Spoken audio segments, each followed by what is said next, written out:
வேதம் என்ன செய்து, obey the order, கர்த்தர் சொல்றதுக்கு கீழ்ப்படிங்க, அவ்வளவுதான். இப்ப பிதா சொல்றாரு, நீங்க போய் மரணம் அடைங்க, சிலுவை எடுங்க, சாவுங்க. இயேசு சொல்றாரு, என் தேவனே என் தேவனே ஏன் என்னை கைவிட்டீர். இதெல்லாம் நமக்கு தெரியும். ஆனால் இதுக்கு தான் இயேசு, இதுக்கு தான் நான் உன்னை படைச்சேன். உங்களை அனுப்பும் போதே, இயேசு அனுப்பும் போதே உலகத்தின் பாவத்தை சுமந்து தீர்க்கிற ரட்சகர் பிறந்திருக்கிறார். பிறக்கும் போதே சாவுக்காக தான் பிறந்திருக்கிறார். அவர் அதுக்கு தான் கிரியேஷனே. இப்ப யோசிச்சு பாருங்க, தம்மில் தாமே வசனம் சொல்லுது, பாவங்களை நீக்கிறவர் அவர் தான். அவருடைய கிரியேஷனே அதுக்காக தான்.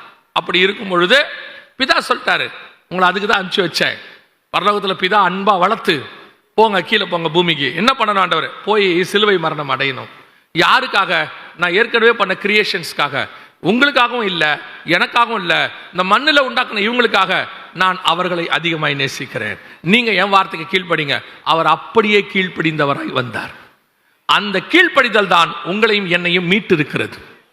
அன்னைக்கு பிதாவை எதிர்த்து அவர் பேசி இருந்தார்னா அந்த கீழ்ப்படிதல் இல்லை, அது இல்லைன்னா மீட்பு இல்லை.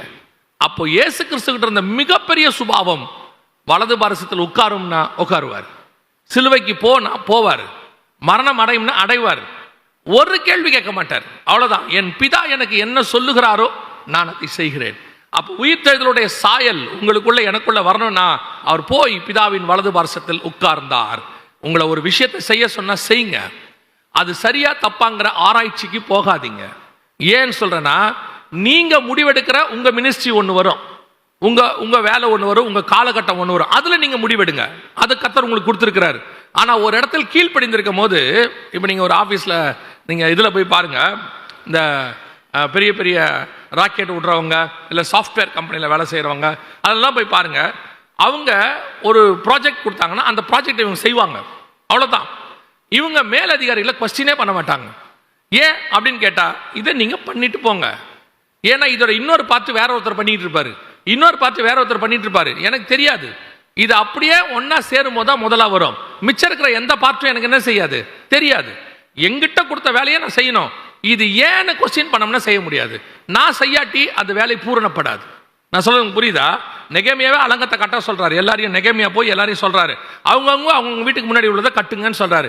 ஒருத்தன் கேட்கறான், நான் நினைக்கிற ஒரு உதாரணத்துக்கு, இந்த பக்கமும் யாரும் கட்டல, இந்த பக்கமும் யாரும் கட்டல, நான் மட்டும் ஏன் கட்டணும், அந்த கேள்வியை கேட்டானா அலங்கமே வராது. உன் வேலையை நீ செய், அவங்கவுங்க வேலையை அவங்கவுங்க செய்வாங்க. ஒரு நாள் அலங்கம் கட்டி முடிக்கப்பட்டிருக்கும், அவ்வளவுதான். நம்முடைய வேலை பிதாவின் சித்தத்தை செய்வது.